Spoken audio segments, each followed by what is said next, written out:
Hey guys, welcome back to Outside with Shibe.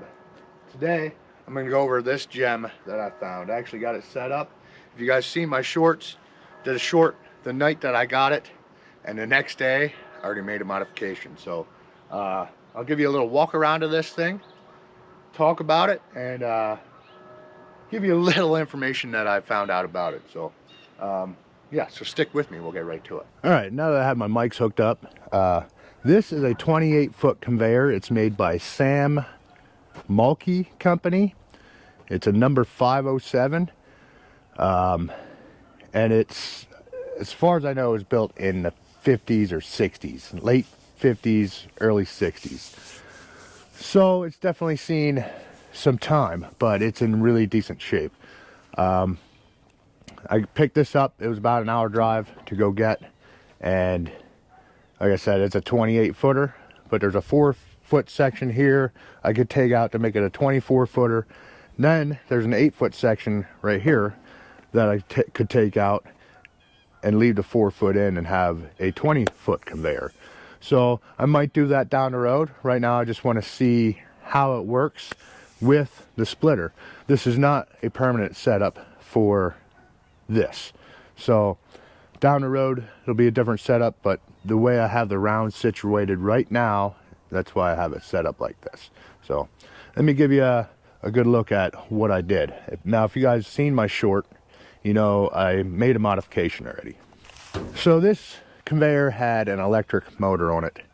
Again, it was from the 50s, late 50s, early 60s. One, it wasn't very efficient, and two, I think it was pretty much on its last leg. I plugged it in and it ran, but there was all kinds of sparks going on because the points probably need cleaned up, but that's the problem with that. So ongoing, I brought it home the other night, plugged it in, and it ran. Didn't run the way I wanted it to. So I thought it was a power problem because I was running probably a 50-foot or a 60-foot extension cord, and none of the generators I have here run, so I'm gonna have to work on that. So instead of borrowing a generator and buying a new electric motor, I decided to go to Harbor Freight and buy their 3 horsepower 79cc motor. And so far it works good. I did do a test run. We're gonna do a full run in this in another video. Like I said, I got the Predator engine hooked up to this thing and it's working great. Now, one thing I didn't know, let me bring you in a little closer. All right, one thing I didn't know is that it has this tensioning lever, basically. This thing was bent underneath, there was a chain wrapped around it, and I don't know if you guys remember like the clear double strand like nightstand cords that was wrapped around and tied up so the chain couldn't come undone. So they basically had the belt tensioned all the time. So I bent this out from underneath here, and I noticed this whole thing turns, which is awesome. Very cool. So I was gonna actually make a tensioner, but now that this is the way it is, I don't have to do that, which is awesome. It also has this sweet trough that's already built into it. Somebody did modify it a little bit, but it mates up to the Eastonmade perfectly. I could build that side up a little bit, but I think I'm just gonna leave it alone for the time being and go from there. So like I was saying, this is not gonna be the permanent direction that this thing's facing. As soon as I get this wood out of here, the splitter's gonna be backed into this place here, and the conveyor is gonna be facing this way. So I can back the trailer right under it, pull up, back up, and stack. I did run a little test run because I do have some special guests coming and we're going to do a little collaboration. I'll run a couple rounds through this thing just so you guys see how it works, and I'm pretty sure it's going to work awesome. But when my special guests get here, we are going to put it to the test with all this wood that I have right back here. Let me get both machines fired up. I'll run a couple rounds through, and then we'll see what you guys think, and definitely see it running at full capacity when my special guests come. So like I was saying, I got this engine at Harbor Freight. I think it was 139 bucks, and I paid an extra 20 bucks for a 15-month warranty, exchange, no questions asked, basically. So basically, if it wouldn't have worked out for me, and it still might not work out, we'll see, I can basically take it back and exchange it probably for just a little bit more horsepower, but I think this should be plenty. So let me get this thing fired up, engage it, I'll show you how it's working, and then we'll run a couple rounds through it and see how it goes.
So there you go, that's a little run on the conveyor. It does have some holes that were made with a acetylene torch, the way it looks, but up here it has these grates. Obviously the debris would fall through the grates, go down the inside trough and then fall out this hole and come out down here where you can see these little bit of fines that are coming out. So eventually the plan is to have some grizzly bars up here to catch some of the bigger debris that's going up the chute and drop into a trailer or something right here below the conveyor. But anyway guys, that'll be it for this one. Let me know in the comments what you think about this thing. I'm definitely thinking I should shorten it up just a little bit. Like I said, I'm not sure if I'm going to do that right away or just run it for a bit, see how it runs, and then spend some more time on it, fine-tuning and just making it just that much better. But anyway guys, that's all I have for today. If you like this type of stuff, go ahead and hit that subscribe button, hit that like button, leave a comment down below, tell one of your friends. I'll see you guys in the next one. Woo!